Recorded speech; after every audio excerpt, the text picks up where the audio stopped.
Okay, great. So I'm going to make a start now. The presentation will be around an hour, and then we will have time, half an hour for questions. Last time the webinar ran over a bit because we had a lot of questions, but I'm gonna try to keep the presentation time to less than an hour. So, right, let's make sure my presentation works. Okay, so the food you eat can be either the safest and the most powerful form of medicine or the slowest form of poison. Why is there so much controversy in nutrition? There's a lot of opinions. There's a lot of internet gurus. Anybody can write an article online, what you should eat, what you shouldn't eat, what's the latest diet. And a lot of these opinions and diets are based not on evidence, or the evidence that they are based on, they are not real. So it depends who paid for the study. And a lot of people, when they see it seems like scientific article, they don't question the source, they don't look at the references, they don't look at the quotes, and very often people misinterpret what the study actually says. And the problem is also who pays for the study. Is it the industry trying to tell you to eat more of these things because there's a financial benefit to them? And yeah, so who paid for the study? Is it an independent study? Is it an observational study, or is it a laboratory study, or is it a proper study, double-blind, randomized, placebo-controlled clinical trial, which will have two groups of people, one taking placebo and the other one taking the certain food. So you need to be very careful what you read on the internet, and you will find a lot of controversy. So always question the source. And the other thing is that the medical profession, so when you go to your doctor, they are usually trained based on the old science, because the medical profession is not up to date with the latest science. And usually there's between 30 to 100-year delay.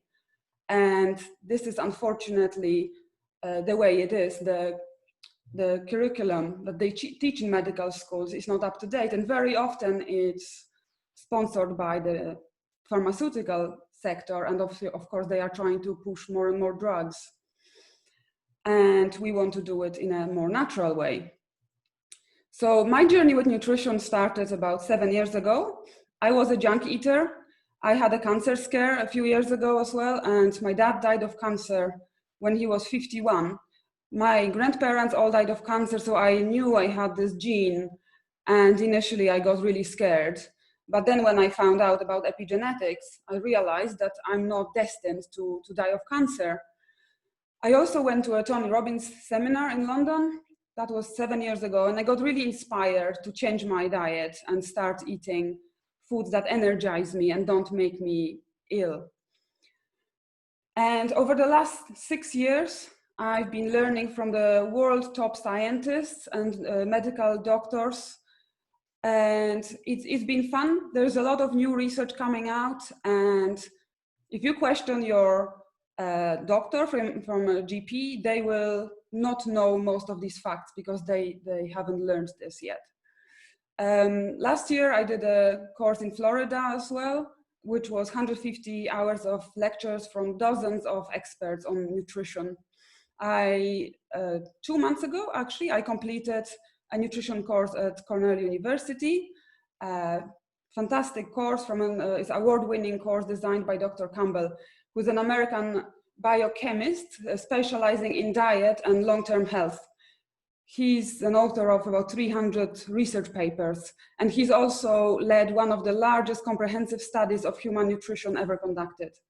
You can read about it in his book, The China Study. He's published a lot of books. So I was a couch potato, very sedentary lifestyle, basically office, car, and house, and a pub. That was my life. So I decided to change my diet, and I got much more energy. Suddenly I was sleeping a lot less. And I didn't know what to do with so much energy. So I had like extra 21 hours a week where I didn't have to sleep so much because my body was regenerating very fast. So I decided to sign up for some sport, and I researched different events. People said, oh, why don't you do a little sprint triathlon or join a running club? And I thought, no, I'm gonna find the hardest endurance event in the world. So I found Ironman triathlon, which is basically 4-kilometer swim in the sea, 180-kilometer bike, and a full marathon, 42K to finish. And I had a year to complete it. And it was a challenge. Most people said it can't be done because I just haven't got enough time and I won't be able to train enough. But I thought this is a great challenge for me. I need some sort of advantage because the 3 disciplines are very difficult. I have a phobia of water. I don't have a bike. I never ran before. I have no cardiovascular fitness to do this event. So I thought the 4th discipline, which I'm gonna master, is nutrition. So I thought I'm gonna smash it.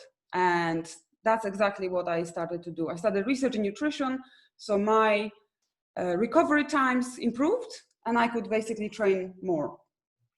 And I completed the race within 14 hours and 53 minutes in Sweden. So it was a big surprise, I think, for a lot of people, but I did it all on a plant-based diet, basically. And this is my mom before and after, 2017, and this was 2018. So my mom basically was not very healthy. She had 30% osteoporosis, weak bones. She had very high cholesterol, 250 with statins. She had a tumor on her thyroid. Her weight was almost 70 kilo, and she's quite short, 155. She had chronic fatigue, back pain, headaches, always on ibuprofen. She had constipation, poor vision, about 2.7, and always wearing glasses. She always complained about pain, burning pain in her eyes.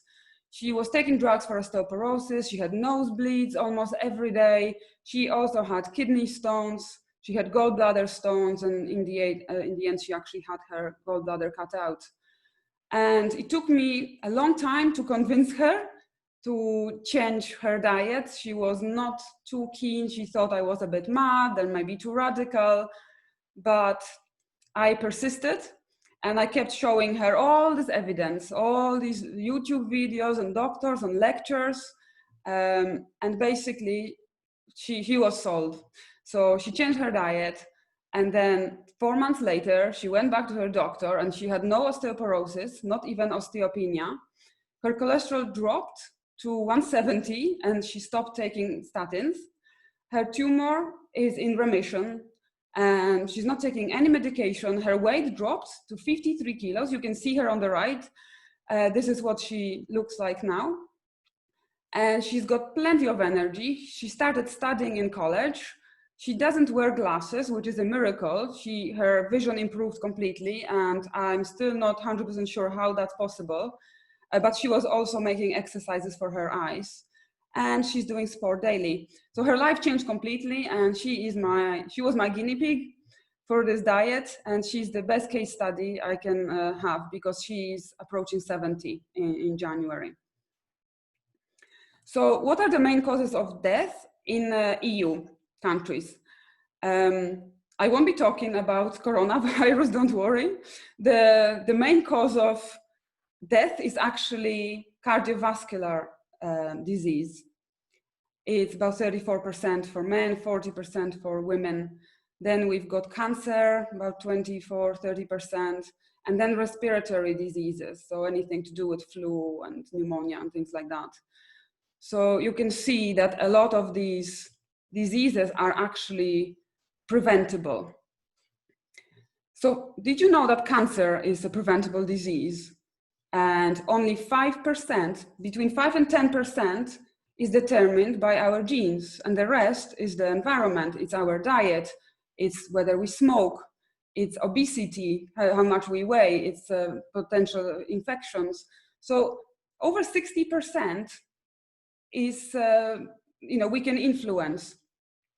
and up to 10% genes. So this is very good news if you have got cancer genes in your family.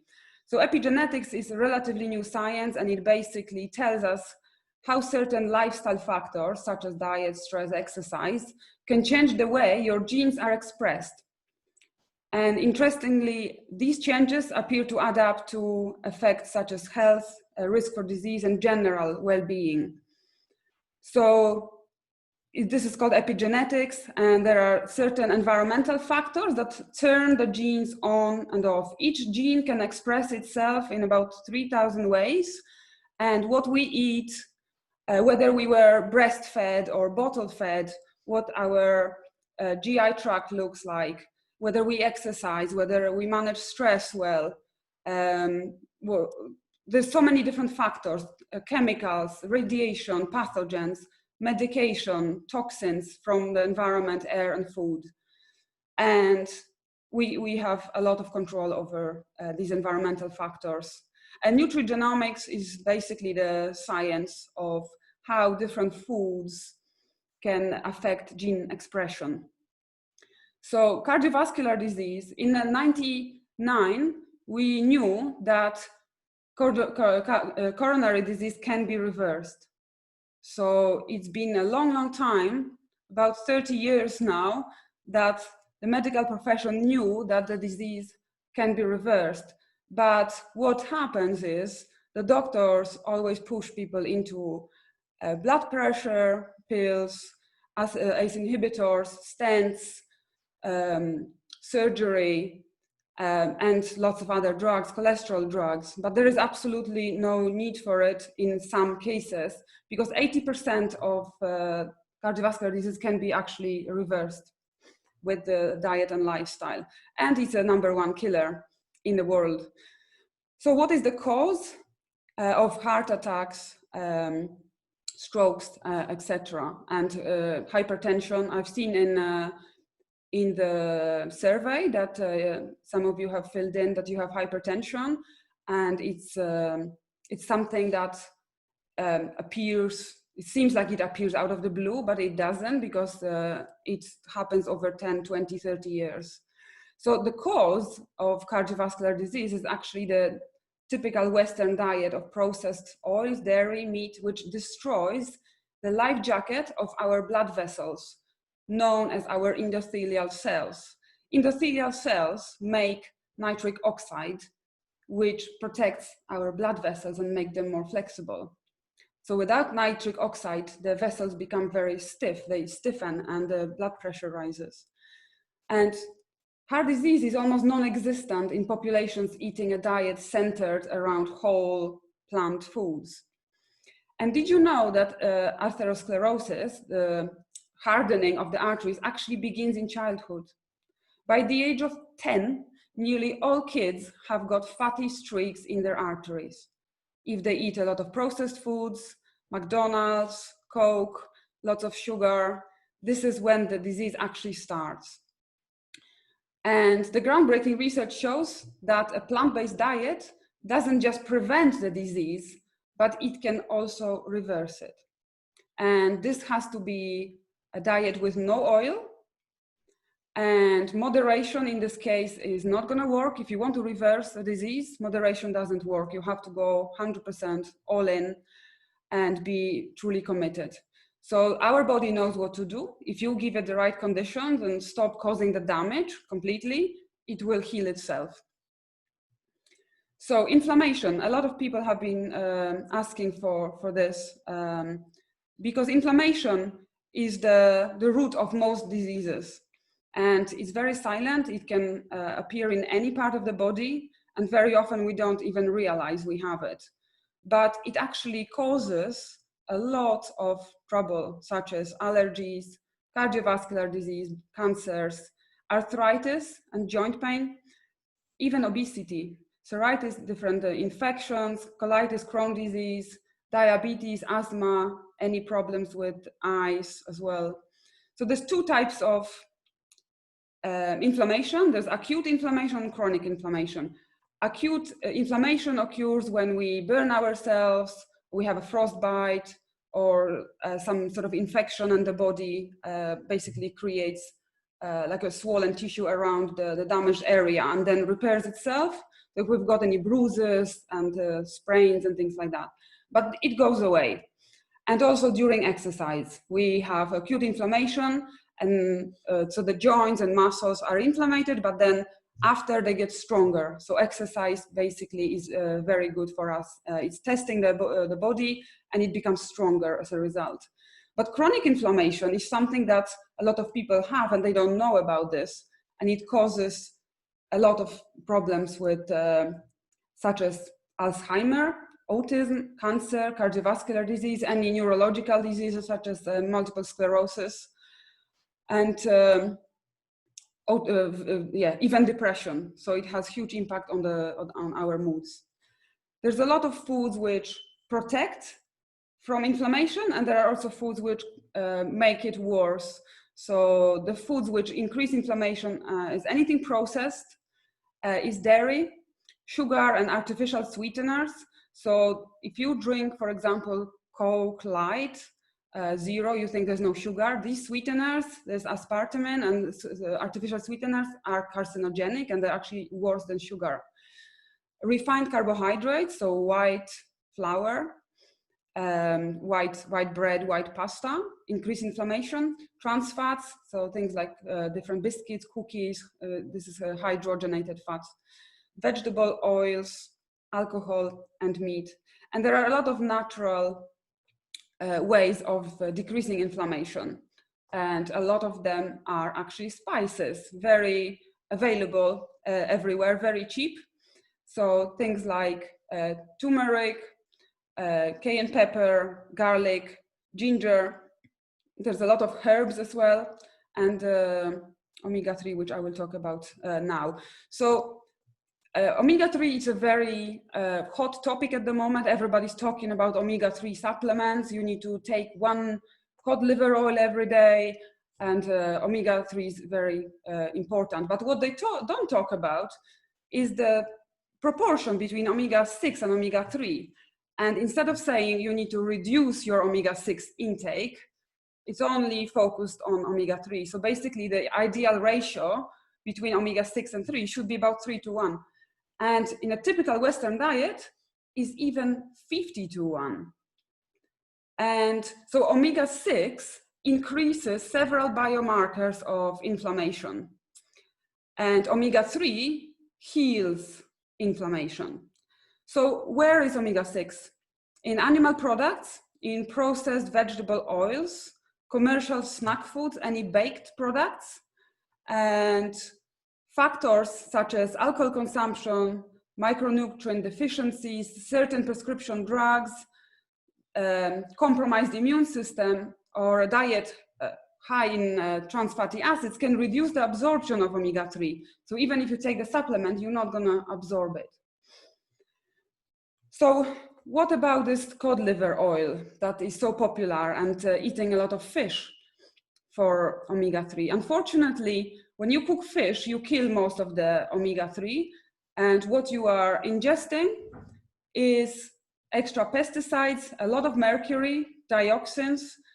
Fish is very high in saturated fat and cholesterol. There are PCBs and furans and a lot of other environmental toxins. And the larger the fish, the higher level of mercury. So for example, swordfish, tuna, they have very, very high level of mercury. So if you decide to eat fish, you need to try to avoid the large fish and go for smaller ones, like sardines, and yeah, the smaller, the less mercury.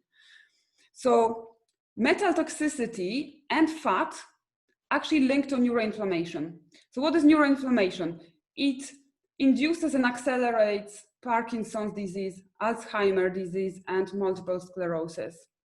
There is no effective treatment for Alzheimer's, unfortunately. And animal products tend to have more copper, mercury, lead, cadmium, and no folate, and contain a lot of saturated fat and cholesterol, which is not good for the brain. And chronic consumption of standard Western diets rich in saturated fat and cholesterol compromise our cerebrovascular integrity. And where can you get these toxins from? From amalgam fillings in your teeth. I would advise go and change them if you still have them. From paint. So if you're painting a house and you're inhaling all these toxins, there's a lot of lead in the paint. From the air, from vaccinations. There's a lot of mercury, lead, cadmium, and lots of other heavy metals in vaccinations. If you're using any aluminum products in the kitchen, they leach. And even in baking powder, coffee creamers, in baking pans, in a lot of things you can find aluminum. If you are using metal on metal, so if you have metal pans and then you scratch them with metal, you are releasing the heavy metals into your food. So always use wooden spatula. And if your frying pan looks like this, if it's scratched, throw it in the bin. Don't use it because it's highly toxic for your brain and not only.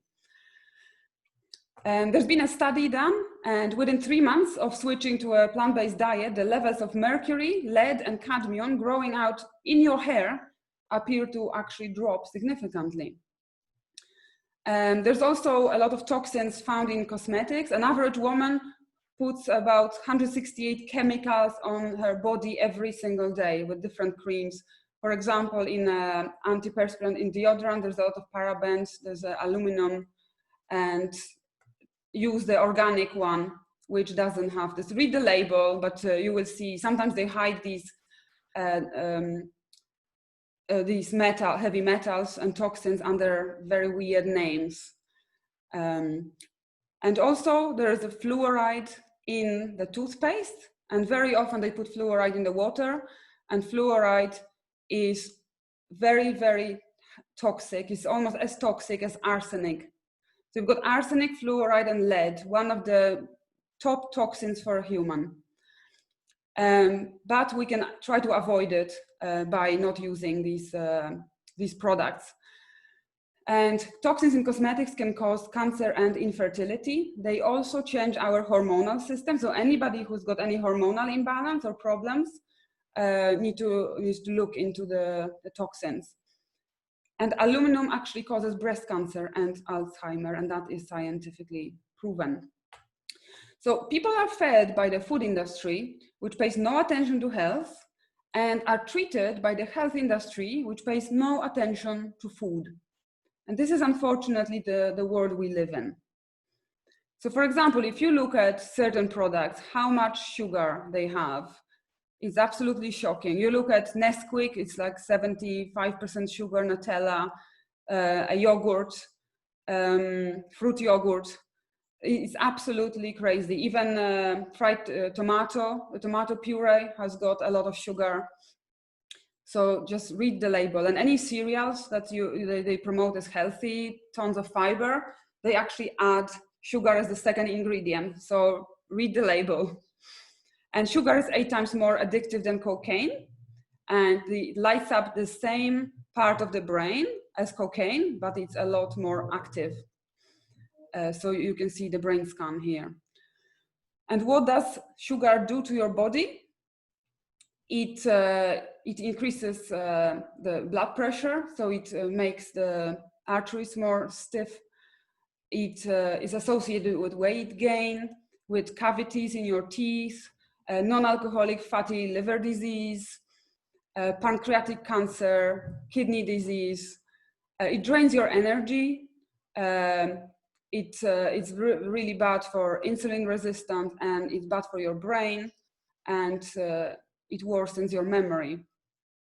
And white flour is actually not much better than sugar because it's got a very similar effect on the body as sugar. It's associated with weight gain and obesity because it's stripped of fiber, and there's very, very few micronutrients which are left. So when we eat white bread or white pasta, we tend to be hungry very quickly after the meal because it's just not, there's not enough fiber in it. And during the bleaching process, they add toxins to the flour as well. And so, yeah, so cardiovascular disease, inflammation, digestion, cancer, depression have been all linked to eating white flour. So Let's talk about microbiome now. Microbiome is our internal complex ecosystem of bacteria and different pathogens that live in our body. And we actually have got 10 times more microbes in our body than human cells. So we are only 10% human. And there's 3 million microbial genes in our gut microbiota. It's 150 times more genes than our human genome. And up to 90% of all diseases can be traced in some way back to the gut and health of our microbiome. Poor gut health can contribute to leaky gut syndrome and autoimmune diseases. So we have up to 2 kilograms of microbes in our gut, between 20-30 species. And that includes fungi, different viruses, different bacteria, different pathogens. So it's a whole world. And it's being discovered now, so discovering new microbes every day. And 1/3 of our gut microbiota is common to most people, and 2/3 are specific to each of us. So we can affect it in various ways. So for example, if we take a course of antibiotics, we can wipe out the microbiota. Even up to 60% of our microbes can die when we take a course of antibiotics. So it's very important to feed them if you do have to take antibiotics, and try to avoid it if you can, but if you really have to do it, then there are ways of feeding the microbiome. And the best way is to give them a lot of fiber. I will be doing a separate webinar about this. So a lot of fiber, this is basically called prebiotics, and that's what they eat. So we can't digest fiber, but that's what they feed on. Then we've got probiotics, which is basically different strains of bacteria that we swallow in a capsule. But usually, if you take probiotics for an extended period of time, you can create a monoculture. And it's good, very good to take them when you are taking antibiotics or if your immune system is low. But there is no proven scientific evidence of taking a probiotic for the rest of your life. There are also other bacteria that you need, not just these 3 or 7 that they put in the capsule. So the functions are, the gut bacteria actually dictates the promotion of fat storage, the metabolism, and a lot of people are not aware that, for example, if you can't lose weight, and you might be eating nothing and you still can't lose weight, because it can be linked back to the health of your microbiome, because they will dictate how much fat you actually store in your body and how fast you digest, because they do the digestion for you. They impact the nervous system, they break down food. There's a lot of functions, but I'm not going to go into detail about this today. And a lot of things affect the health of your microbiome. For example, if you were breastfed or bottle fed, it's a huge, huge impact on how you develop your immune system. Cesarean section or normal natural birth has impact on it. Where you live, if you take any drugs, how much stress you have, and of course, what you put in your mouth every day. So gut dysbiosis, these are some of the symptoms and signs. So, for example, cramps, constipation, diarrhea, heartburn, gas, bloating. I will be doing a separate webinar about digestion, because a lot of people have asked about this. Any food allergies, intolerance or sensitivity, for example, gluten or nuts. So inflammation, aching joints, arthritis, skin problems, fatigue, nutritional deficiencies, for example. If you're not absorbing all the minerals from your food, it could be down to the microbiome. Anxiety, depression, candida, problem with your immune system, irritable bowel syndrome, allergies, asthma, headaches, memory loss. It's a long, long list. So how do you feed your microbiome? You need to eat a lot of fermented food. So first of all, you need to eat fiber. And in Paleo era, when people used to eat, there was no shops, there were no processed foods. They used to eat about 120 grams of fiber. So the Paleo diet that they based it on what we used to eat 2 million years ago. but it was actually 220 grams. Now, people don't even eat 30 grams of fiber. So the bacteria can't survive without this. Other good ways of feeding your bacteria is eating fermented foods such as sauerkraut, yogurt. This is an example of plant yogurt that you can buy, because I will tell you about dairy in a minute.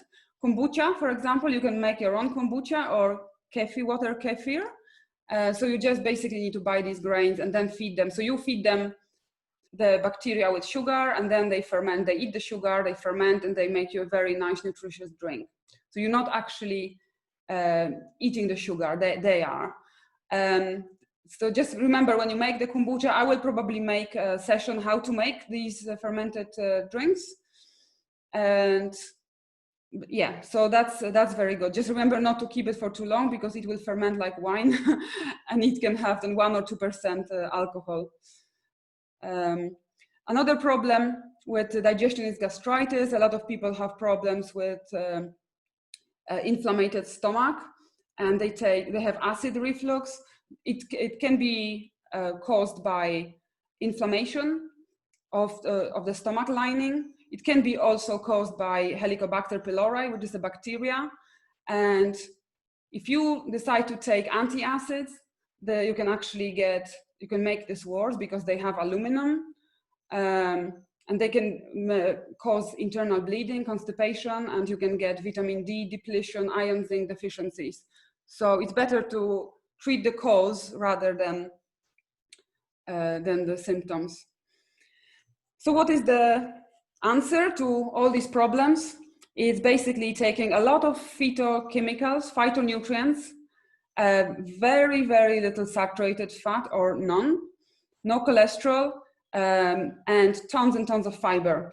So in order to do this, you need to basically eat loads and loads of whole foods.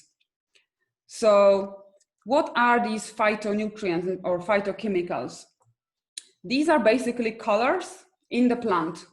So you've got different colors. You might have heard of carotenoids, of sulforaphane, resveratrol, and they all have different function in the body. So resveratrol, for example, they tell you to drink a lot of red wine because it's good for that. It's got a lot of this chemical, which is basically a highly, highly potent antioxidant and anti-inflammatory. It's good for cognition, for heart health. But yeah, you can get it from berries, from anything dark, basically from grapes. You don't need to take the alcohol with it to get resveratrol, the benefit of it. Then you've got carotenoids, which are good for eyes, for immune function, for heart health, and they are in anything orange, carrots, oranges. Sulforaphane, it's a magic, absolutely magic phytochemical, and I will be doing a separate seminar about, because I've had questions about the broccoli, which has got magic properties for detoxifying, for weight loss, for a lot of things, and I will be running a separate seminar on that. And it's anti-carcinogenic, and it basically removes heavy metals from the body. And then you've got other phytochemicals in other colors. So this is something that you don't get from animal products. And they basically serve as antioxidants, they enhance your immune response, they help with metabolism, they convert vitamins, they cause cancer cells to die, and they repair DNA and much more. So when you shop, always shop for the dark fruit and dark vegetables, because that's where the color is, and that's where the micronutrients are. So when you're buying tomatoes, buy the dark tomatoes. When you're looking at strawberries, go for the reddest and the darkest strawberries, and the same with the green vegetables. So spinach is better than lettuce, for example, or kale is better than lettuce. So what are we actually designed to eat? There's been a lot of studies done on that. And for example, if we compare humans, monkeys, omnivores, carnivores, they all have different bodies. They have, for example, humans have got very long digestion time. We have alkaline saliva and alkaline urine, for example, compared to omnivore, which have got acid. We have flattened teeth. The mouth opening is small. walking upright. The sweat glands are in the whole body. The intestine is 9 times the body length, and for example, for an omnivore, it's only 3 times body length. So that's why the dog will digest the food very, very quickly, and they don't actually need fiber, and they can absorb cholesterol, whereas we can't. So our cholesterol, dietary cholesterol, will actually stay in the body because we can't process so much of it. And this is a little test. You can just look at this food and see what looks more appetizing to you. So what about dairy? Humans are actually the only species to drink milk from another animal, and cow's milk is one of the top allergens of all foods. Dairy is very inflammatory for the human body, and hormones that cows are given to produce milk interfere with human hormones, causing all kinds of hormonal imbalances and increasing risk of cancer, infertility problems, menstrual problems, problems with menopause. And dairy is highly mucus forming and increases the risk of ear, nose, throat, chest infections. And cow milk protein causes antibodies in the bloodstream that attack our pancreas. Dairy is hard to digest and is one of the top risk factors for constipation. It's associated with irritable bowel syndrome, Crohn's, and ulcerative colitis. It's now associated with increase of diabetes, both type 1 and 2. And it's associated with a lot of skin disorders, acne, eczema. And it increases risk of high cholesterol, high blood pressure, and heart disease. And dairy can increase risk of breast cancer by 58% and prostate cancer by 34%. And casein, which is the main protein in dairy, it has been proven to be actually carcinogenic. So for example, human breast milk has got 2.7 gram per liter and casein, yeah? And cow's milk has got 27 gram. And it's designed to basically grow the hooves and the horns for a little calf. And in humans, because we don't need to grow those, instead it converts into cancer cells. It promotes their growth. And high milk intake is also associated with osteoporosis and bone fractures. So you can see here, despite the high blood, cow's milk actually robs our bones of calcium. It doesn't give us calcium, it doesn't give healthy bones. Animal protein produces so much acid that when it's broken down, and calcium is an excellent acid neutralizer. So in order to neutralize and flush out these acids, our bodies actually use the minerals from the muscles and from the bones, and then they leach them out. So, and other thing is about osteoporosis, that it's not just about calcium. We need so many other things for healthy bones. We need vitamin C, D, K, B6, folic acid. We need boron, we need copper, magnesium, manganese, phosphorus, potassium, silica, zinc, and calcium is one of the minerals.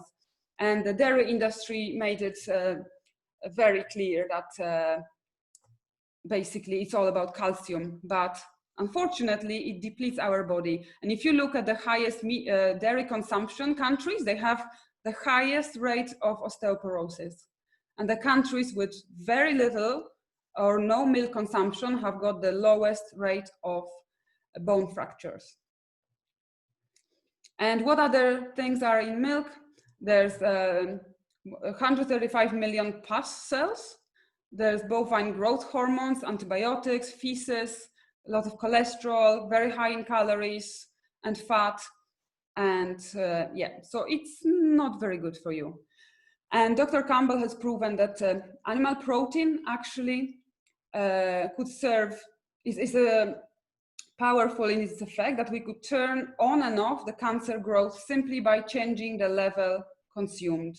So if you eat, for example, 5 or 10% of protein and then 20% of protein, you can turn on your cancer genes.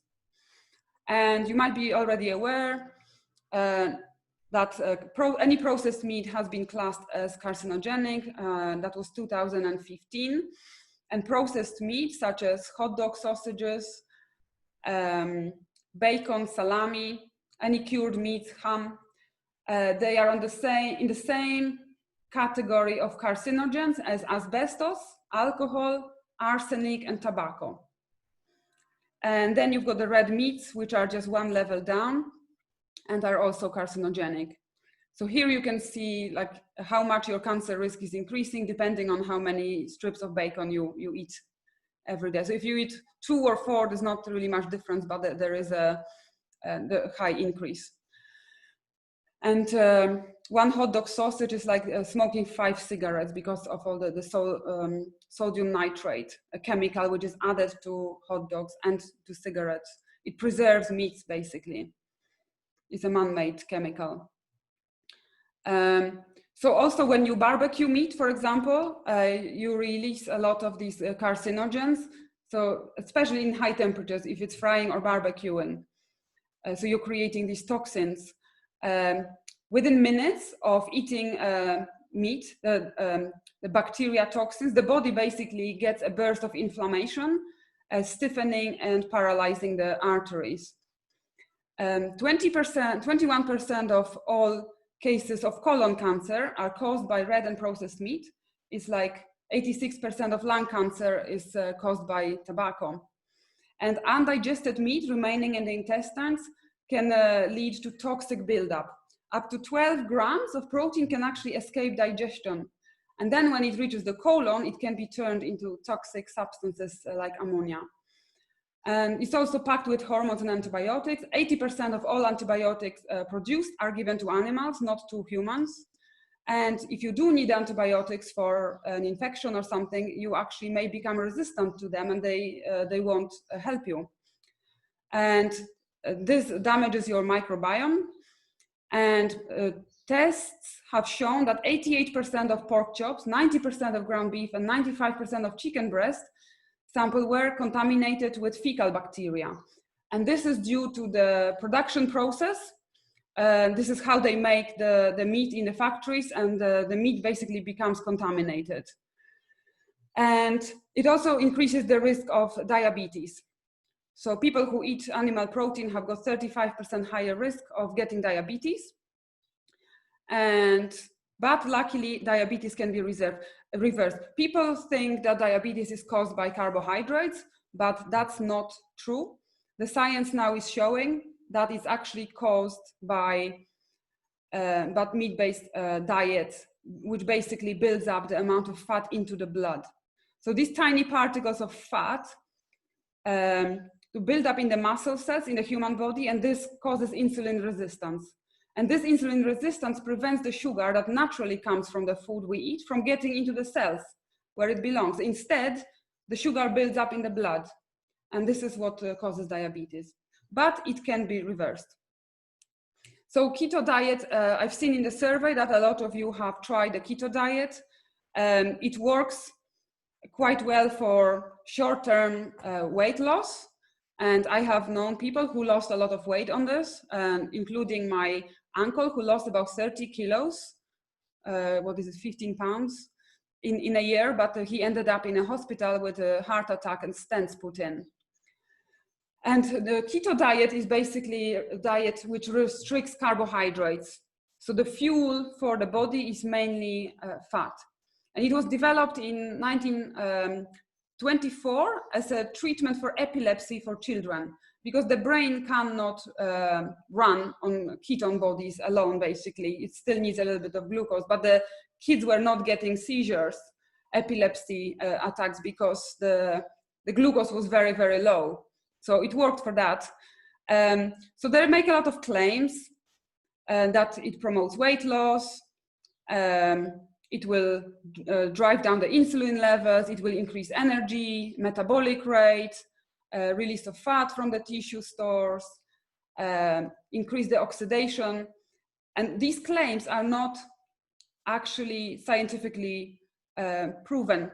This diet doesn't offer significant weight loss advantage over other diets in the long term. It does not reverse insulin resistance. And any weight loss that you manage to achieve on this keto diet comes at a cost of higher risk of death especially from heart disease and cancer. So these are the conclusions. Scientific data provides evidence that animal-based low carbohydrate diets should be discouraged. So the risks are increased cholesterol, glucose intolerance, worsening kidney function, reduced athletic performance, bone loss, vitamin mineral deficiencies, constipation, weakness, fatigue, bad breath, increased all-cause mortality, impaired artery function, kidney stones, non-alcoholic fatty liver disease, and more. So, and then the paleo diet, which is very, very popular these days. Basically, during the first 80% of the period that humans were existed, people were predominantly vegetarian. They were eating some insects and some animal flesh, but there wasn't much of it. And they were eating tons of fiber, about 120. And the new paleo diet recommends a lot of protein, a lot of fat. But if you actually compare the micronutrients of the true paleo and the plant-based diet, they are closer than the new paleo that they sell you. So I'm not going to go into details with this. And if we all wanted to eat paleo, we would need about 15 planets to grow our food. And the longest lived people in the world are in the 5 blue zones. It's been investigated intensively what they have in common. So there are 5 zones around the world. You can read the book, The Blue Zones. It's very, very interesting. And what they have in common, they basically have a diet based around plant-based foods and a lot of legumes. So for example, on paleo diet and keto diet, you can't eat beans. And the longest living people eat tons and tons of beans, legumes, lentils, and carbohydrates and grains. Another thing which is very important for health, for weight loss, for general, for reversing disease is actually water. And I can't emphasize enough how important water is. If you are thirsty, you are already dehydrated. Your cells are crying for water. So you need to keep sipping water all day. And especially if you live in a warm country, I know a lot of you live in Spain or in Florida. So maybe UK, not so hot, but this summer potentially. And it's very, very important because it lubricates the skin and tissues. It works better than any cream for wrinkles because it will make your skin look a lot younger. It eliminates toxins from the body. It helps with metabolism. It provides elasticity to your muscles and joints. It creates energy. It oxygenates your blood and lungs. It helps regulate loss of calcium, body temperature. It's absolutely one of the most important things. After air, you've got water and then food. So there have been a lot of studies done that, for example, those who drank 5 or more glasses of water a day had about half of the risk of dying from heart disease compared to those who drank 2 glasses or less daily. So some interesting facts now. The amount of people who die from cardiovascular disease is the equivalent of 4 jumbo jets crashing every single hour, every single day, every single year. And animal protein boosts the level of cancer-promoting growth hormone, IGF-1. I'm not sure if you are familiar with it. And there's virtually nothing in the animal-based diet that you can't get in a healthier form somewhere else. Another thing is the detoxification. So where do we get the toxins from? Because they accumulate in our brain, in our body, in our fat. And very often, if we can't lose fat, the problem is that we have too many toxins, and the fat actually serves as like a protective mechanism. It keeps all the toxins, and we can't lose it because we need to detoxify. So the problem is arsenic, which you can, the top sources of arsenic are like chicken, fish, meat, various cereals, lead, it's mainly dairy, some medicines, paint, air. Then you've got mercury, seafood, vaccines, aluminum, cosmetics, vaccines, cadmium, cigarettes, and seafood. So there's no scientific evidence that detox diets actually benefit health long-term. Because we have got organs which are detoxifying us 24/7, which are our liver, kidneys, and airways, and the intestines.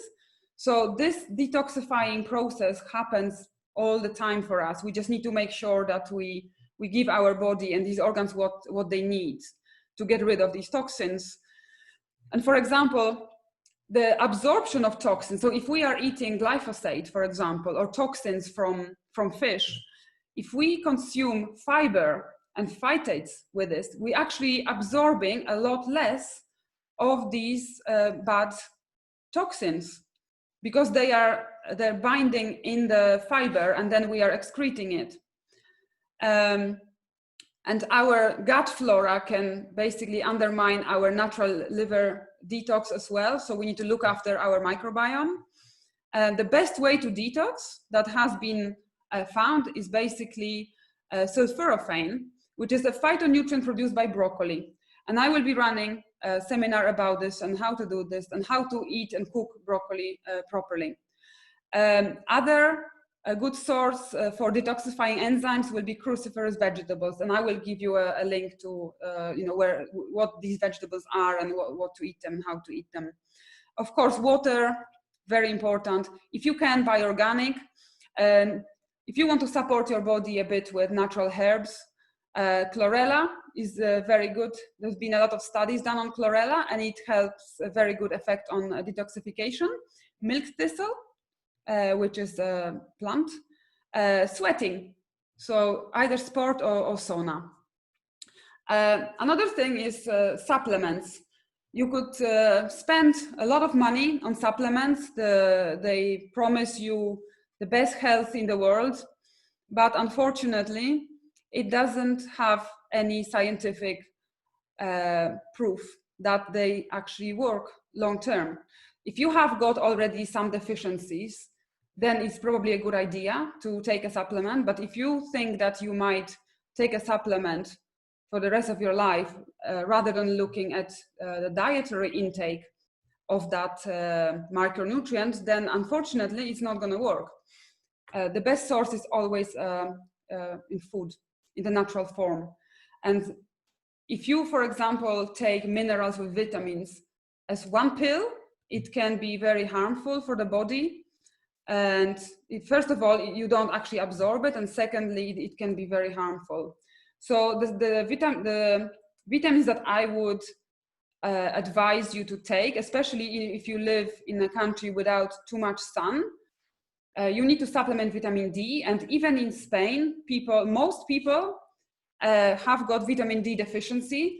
If you can check your vitamin D, it should be around 40. You can do the test with your doctor. If you've got vitamin D less than that, and some people I have seen, they had it as low as 17, 18, then you have to supplement it every day. And don't, you can just buy the supplement online. And it's very, very important. It's anti-cancerous. So first thing they do when somebody has cancer, when they do chemotherapy or radiotherapy, they also supplement vitamin D, because without vitamin D, there's no intercellular communication, and it will promote cancer growth. Then we've got the omega-3.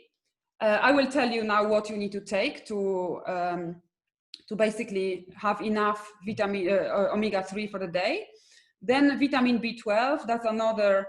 This is not actually a vitamin, this is a bacteria. It's not easy to absorb, and most people have got deficiency as well. And it's a very good idea to take a supplement every day. And yeah, about 400 is probably enough a day. And you don't have to take it every day, maybe take it 3-4 times a week. It's enough. Then you've got the polyphenols, which are basically the micronutrients, phytonutrients from plants. Then you've got the nitric oxide, which is absolutely essential for your cardiovascular health. And most supplements don't actually work long term, and they just make very expensive urine because you just pee it all out. So I will be, probably in the next 2 weeks, I will be running a seminar about what to actually eat, how to cook, how to equip your kitchen. But just to give you a head start, this is an app that I would recommend you download. I will send you an email follow-up with this link. This is an app on your phone that you can get, and it tells you every day what you need to add to your diet. So my approach is not to say to you, okay, you can't eat this, this, this, and this. It's more about adding things. So the first thing you need to add to your diet is beans. And a lot of people might have some issues in the beginning, for example, gas or bloating after beans, but this basically means that the gut bacteria hasn't developed yet to digest these products. So you need to start with very small quantities. But beans are probably the most important thing to add to your diet. So you need to have 3 cups of that, whether it's peas or chickpeas or lentils, any legumes basically. Then you need to have a table of linseed every day for your omega-3, ideally grounded, because then you can digest it better. You've got berries, the 3 portions of fruits, cruciferous vegetables, you've got greens, absolutely essential. And for weight loss, I will be doing a seminar about weight loss, and greens are absolutely essential to increase your metabolism. And you are actually absorbing less fat during your meal if you are adding greens to your diet. And then you've got other vegetables, 2 portions, handful of nuts, spices, whole grains, drinks, and daily exercise as well. So I will send you a link to that. So there have been a lot of studies done on different types of eaters: meat eaters, flexitarians, pesco-vegetarian, vegetarians, and plant-based eaters. And the vegans basically had the lowest BMI. This is a large study. This is for the entire United States. So the average BMI for vegan is like 5 lower than for meat eater. And if you think about losing weight, don't think that you can do it with exercise only, because it doesn't work. It has to be a holistic approach. For example, if you want to burn a bag of chips, you need to walk for 5 hours. Or if you want to burn one Starbucks latte, it's about 80-minute walk. So it's important to choose sustainable diet, which you can sustain for years, not just for a month. And we are evolutionarily designed to binge on calorie-dense foods and fat and sugar.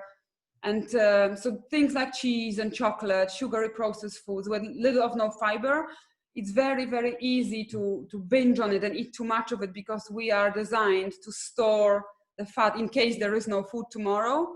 And we're not going to binge on carrots and wake up in the middle of the night and have a kilo of carrots, because this is not what we do. It's the calorie rich and processed food, which basically I call crap. So eliminate the crap, calorie rich and processed foods.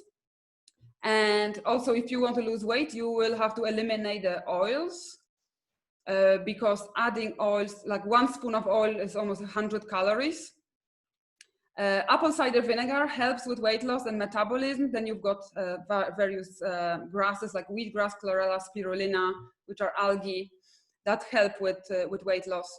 Spices, green tea. But as I said, I'm going to do a separate webinar on losing weight and then maintaining it. I know a lot of people asked about that. So people might ask, what about the sport performance? What will happen to my cardiovascular performance? And when I studied the nutrition as the 4th discipline, basically, of my Ironman triathlon, I discovered that it has very anti-inflammatory effect. So you rebuild your body and regenerate very, very quickly. And then it means you can train more. It improves the blood viscosity or thickness. And it basically helps you get more oxygen into the muscles and improves your performance. It improves the arterial flexibility, which leads to better blood flow. And more antioxidants help to neutralize free radicals, which basically cause muscle fatigue. They are high in fiber, which means you reduce your body fat, and you basically improve your VO2 max. So my fellow triathletes will know what I'm talking about here, which is basically the maximum amount of oxygen you can use during very intense exercise. So you might say, what about protein? Will I have enough protein? If you look at the breast milk, yeah, a little human, a little baby doubles in size in 6 months, and it doubles the bones, all the tissues, and never again in our life we're gonna grow so fast. And it does it on 2.5% protein diet. So if you look at the protein content in human milk versus cow's milk, for example, it's much, much less. It's very high in carbohydrate and it's very low in protein. So this is what the baby needs to grow, and this is the optimum diet. So don't worry about being protein deficient. The recommended daily allowance is between 8 and 10% of protein from the diet, and it's more than enough. And all these poor plant-based sports people, they're not struggling with their strength and muscle building. So you might ask, right, so what can I eat? And we're gonna have a chat about this in a minute, and you will be able to ask questions. So these are some examples of foods, and I will be running a cooking class as well. So basically this is, on the left, you've got the meat-based food, and on the right, you've got the plant-based food. And you can, as you can see, there's not much difference in flavor. Well, for me, after 7 years eating like this, it tastes absolutely delicious, and it looks delicious. And for transitioning, you can use a lot of these meat replacement products, which are good for transitioning. And so as you can see, you can make beautiful food, very, very nice, without using any animal products full of fat. So, and you can eat more, you're gonna lose weight, you're gonna feel better, and you're gonna have tons of energy. So for example, for breakfast, the easiest thing to make will be oats. I make my own milk with some almonds in a high-speed blender. So I blend some almonds with some dates and some water, and then I have milk. So I put some oats with milk, and then lots and lots of fruit, seeds, nuts, some plant yogurt, and cinnamon, which is something that I eat every single day. So these are the things you can throw on your breakfast in the morning, or the good fats. These are, if you leave the house in the morning, for example, and you don't have time to have breakfast, then you can take a smoothie with you and drink it on the way or eat it in work. So remember that it's not what you eat today that matters, or tomorrow or next week, but rather what you eat over the next months, years, and decades. So you have to find lifestyle changes that fit into your life. These are the recommended books, which I will send to you as well. And these are the films. You'll get the link. I recommend watching them. They're very, very eye-opening. These are the recipe websites, very simple recipes, all free. And now we're gonna go to questions. So I'm gonna stop sharing. And if you could all go on the camera and basically remove the mute.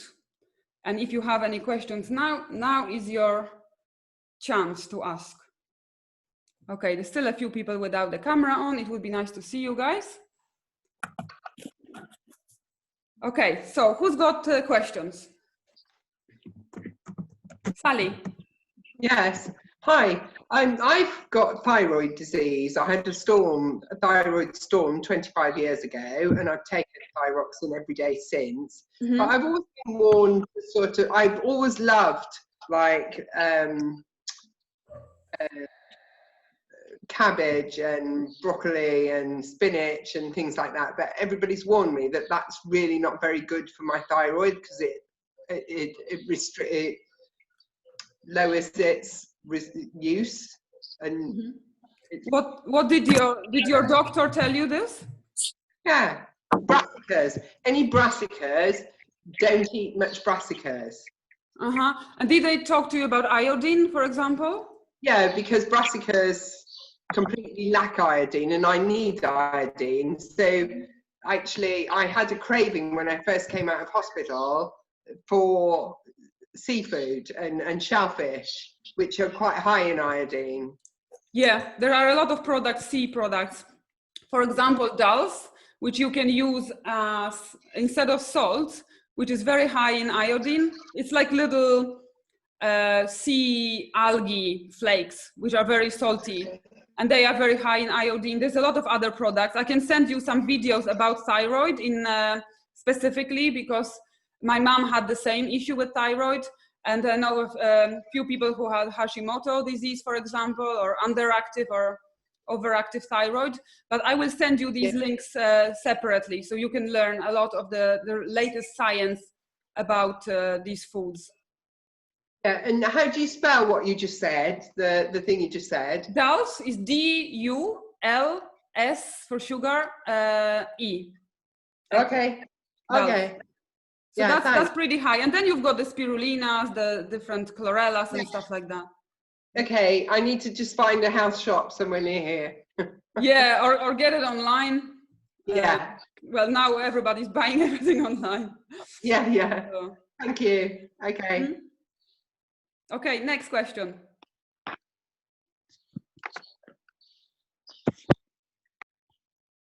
Let's see if you can guys also type the questions on the chat.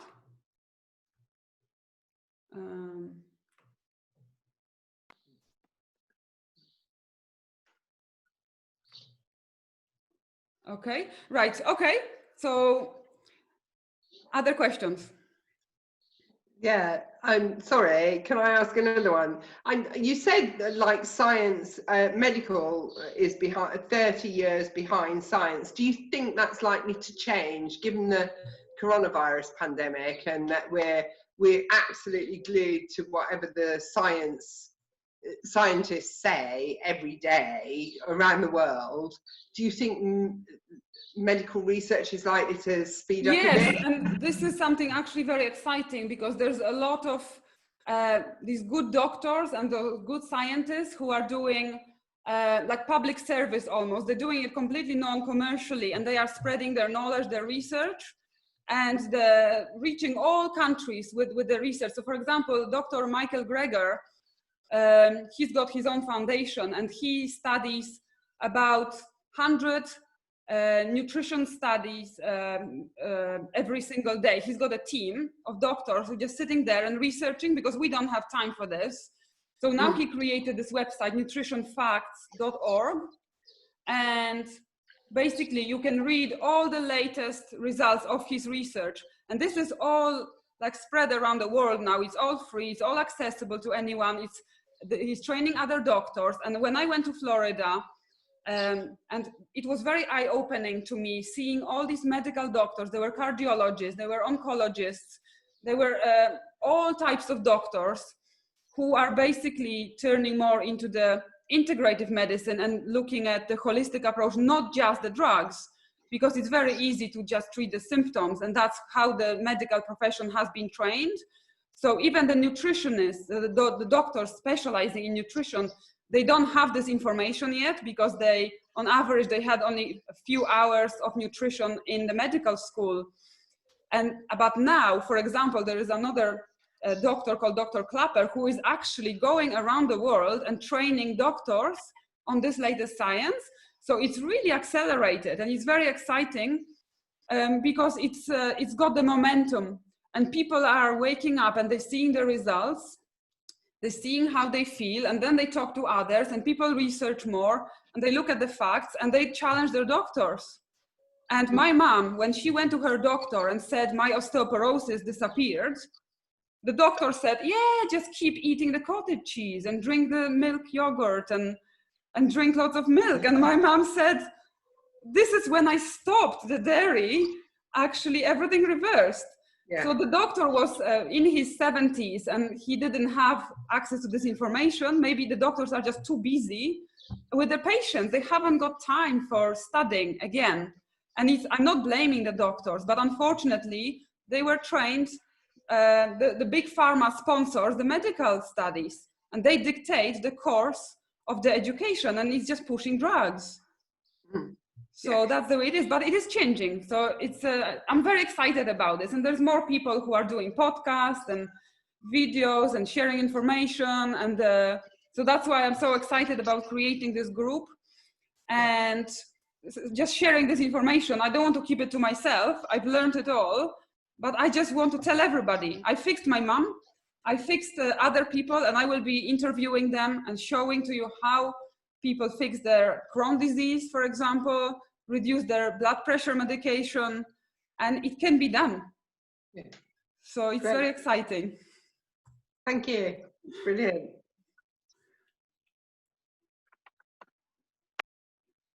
Okay, any more questions? Melissa? Oh, they've typed, okay. Fibroids in my uterus.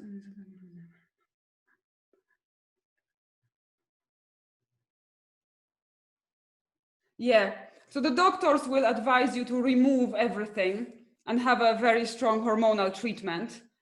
But this is probably not the first approach you should take. So you are right that you're gonna try to have a different approach first.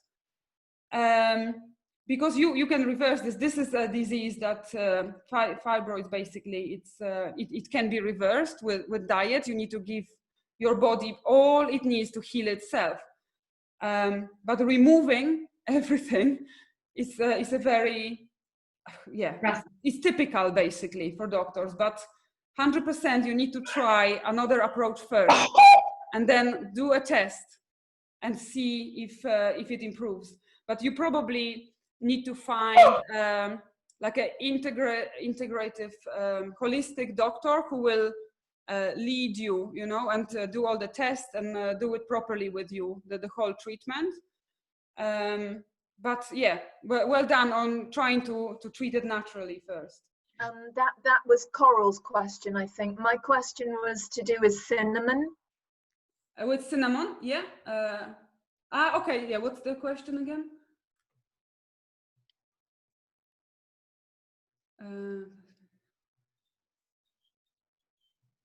I just heard someone had told me recently that using ground cinnamon every day was a really bad idea, and that it's not at all good for you. And I know that you said that it is good.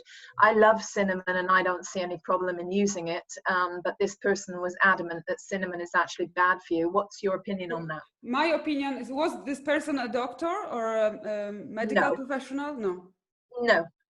Okay, so first of all, you need to question the source where the information is coming from. Maybe this person read it somewhere. Maybe it was an article written by a drug company who decided that cinnamon is too easy and they can't patent it because they can't make synthetic drug from cinnamon, which is natural plant compound. But cinnamon is the most studied plant, one of the most studied plants in the world. And there's a lot of research available on cinnamon, and you will see that it's got it's anti-cancer, anti-inflammatory, antimicrobial, and it has a lot of antioxidants. And there's absolutely no problem with having cinnamon every day. I've never heard anybody having any problems. There's no study showing that cinnamon can cause any damage. Okay, it's fantastic. A healing plant. Thank you. It's a healing Thanks so plant. much. My husband has been vegan for 3 years now, and I'm vegetarian and kind of partly vegan. We are really struggling, especially during lockdown, in getting things that we need, like white miso and things like, you know, bouillon powder, things like that. Do you have one particular website? We're in Spain. Do you have a website that's kind of like Amazon, say, where we can order these things? Because Holland and Barrett doesn't have what we need, and we need them delivered to the house. We just can't find these things. No, for example, the bouillon, the marigold, I think, is the bouillon that I use. I just ordered it on Amazon. Right. The miso paste, I haven't ordered it on Amazon yet, but I believe it should be there as well. Okay. So unfortunately, Amazon is the answer, or okay, fortunately. Thank you so much. Okay, let's look at eye exercises, yeah? there's a question about eye exercises that my mom used. I will probably do another webinar on that, but it's something that can be done in 5 minutes or 3 minutes every day. And basically, it's like you hold your finger and you focus one eye first. You focus on the finger and then you focus at the distance. So you train the muscles of the eye, and then you do the second eye and you do the same, and you do that every day. And then you do right, left, top, round, go in circles. So there's a series, Okay. it's called like eye yoga basically, and you can train the muscles. So my mom did that and she's got better vision than me now, and she basically couldn't see without glasses, and she can read her mobile with no problem. That's excellent. Yes, please go into that in more detail for us. Thank you. Yeah, I'm gonna be doing an interview with my mom actually, and then she can explain what she did and what steps she took, because she didn't have this radical approach like me, just to go all in and basically change 180 degrees everything. She did it more gradually, and it works for her very well. And I think most people are like that. It's like you can't just suddenly leave everything, your comfort food, because you're setting the bar too high and you're gonna hate it. So you need to do it poco a poco, step by step. And it's probably a good idea to not to do it too, unless you're a type A personality and you just like go all in, then maybe it's a good idea. But if not, then it's called the ego trap, which basically means if you set your bar too high, the goal is so unrealistic, unachievable, that your ego will tell you, you're not gonna get there anyway, so you may as well give up now. So this is the whole psychology of the ego trap, but I will cover it in the weight loss webinar actually. Let's look at other thyroid as well. I will be sending these links about the thyroid, because Dr. Greger has got a lot of videos on what to eat. Immune system, Helen asked. The immune system is basically in the gut. So up to 80% of all the immunity is in the intestines, yeah? So we need to feed the bacteria with fiber, with fermented foods, probiotics, and they will be happy, and stop feeding them with foods that kills them. So for example, if you are on medications and things like that, you can damage, or if you eating a lot of fried foods, trans fats, a lot of sugar, you can get candida overgrowth. If you're eating a lot of meat and carcinogen, then basically you're creating bad bacteria in your gut, and that affects your immune system, and it will be weaker. And then you might be getting infections, colds, viruses, etc. So, okay, next thing. Mother had 3 years ago, very bad, 3 years. Period normal, 6 months, everything went. Yeah. Sorry, my cat touched the keyboard. No problem about the cat. Go to test if I'm healthy. What is the kind of test called that you do, so I cover everything? The test, I do the test once a year, and it basically covers, it's your full blood count. So you do all your cholesterol, triglycerides, all the leukocytes and that sort of thing, that is normal blood count. Then additional, you could ask for vitamin D to check your vitamin D level, because that usually most people have got the deficiency. And if I were you, I would start supplementing vitamin D straight away anyway. B12 is another one, which is absolutely essential. If you have vitamin B12 deficiency, you can have all sorts of neurological disorders, multiple sclerosis, any issues with the nervous system, basically, mood swings, depression, and that sort of thing. So B12, what else? The C-reactive protein, this is the marker of inflammation. They will usually do that, but you might have to ask for it separately. But yeah, things like cholesterol, your hemoglobin, your iron, your zinc, minerals, and then you've got the different hormones, the thyroid hormones, that they check as well. So these tests, you can, I don't know if you can do them on the NHS, on the public health system. You probably can. It depends on the country you're in. I know there's people from different countries here, so I can't really say. But in the UK, I did them privately. And in Spain, you can get most of them on the public system, plus pay extra for vitamin B12 and D, I believe. Okay, recommendations for toothpaste, moisturizer, and hand cream and sun lotion. Yes, toothpaste, you can buy a fluoride-free toothpaste also on Amazon or in healthy shops.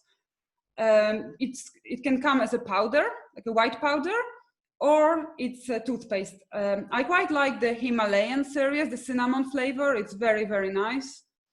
Then when it comes to moisturizer, the most important thing is to hydrate from the inside. So drink plenty of water, fluids, and tea and coffee doesn't work, doesn't count as fluid because it's actually diuretic. So it dehydrates you.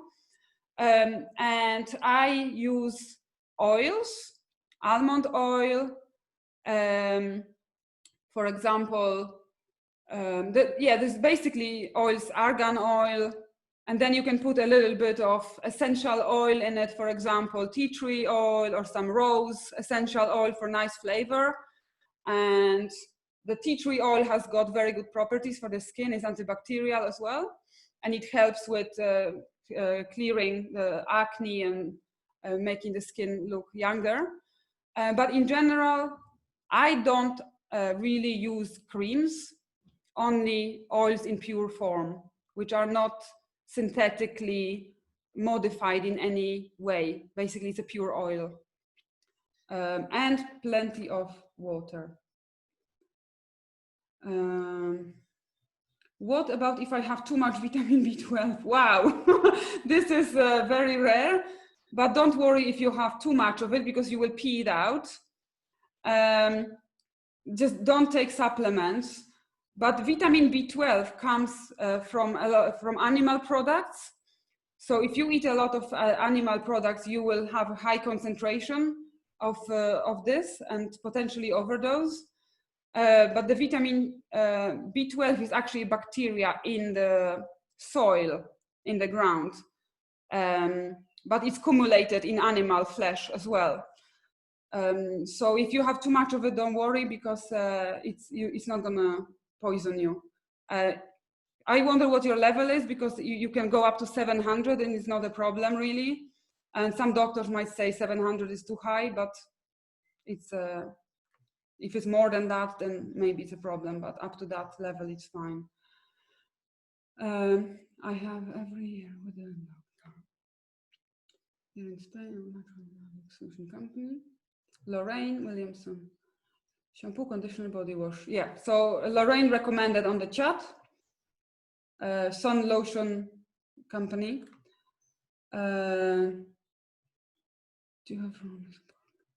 Do you have a program to support people moving to a plant-based diet?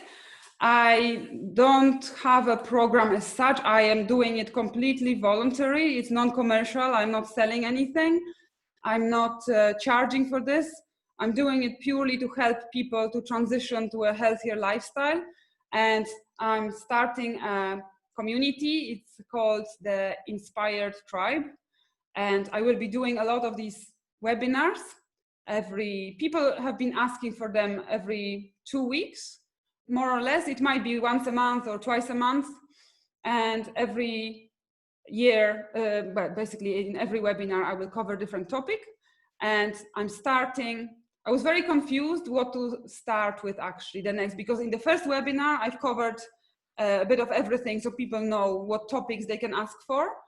But in the next one, I will include more of the practical side of how to start, how to equip your kitchen, what to buy, what are the alternatives to different products, where to buy them, how to get rid of toxins, and very practical. So what to cook actually, how to start and make meal without, and how to make pancakes without eggs, for example. You know, how to make meatballs without meat, how to make paella without tons of oil, for example. So I will be doing that in the next webinar. And I'm really excited because I don't know if you, I will be sending you a survey after this webinar also, so you can ask for the topics that interest you. And yeah, so this is gonna be an ongoing thing. And during these webinars, you can ask me questions. I don't think I'm gonna have a program as such. Maybe in the future something will change, but at the moment, I'm just excited to be helping people for free. I don't want to have any gain out of it, because my gain is your health. So that's it. Let's see what else. It's been very helpful. Thank you. Okay, so no, that's great. So we done an hour and a half. If you have any further questions, you can email them, or you can ask in the next webinar. I will be sending you the survey just to give me some feedback and ask me for what you want to cover next. And well, hopefully I will see you in the next 2 to 3 weeks. I hope it's been useful. If you want to write any feedback, you can send me feedback by email. That would be much appreciated as well. But yeah, I really hope that you learned something new today. Okay, thank you guys, and see you soon. Have a nice weekend. Bye. Bye, bye, bye.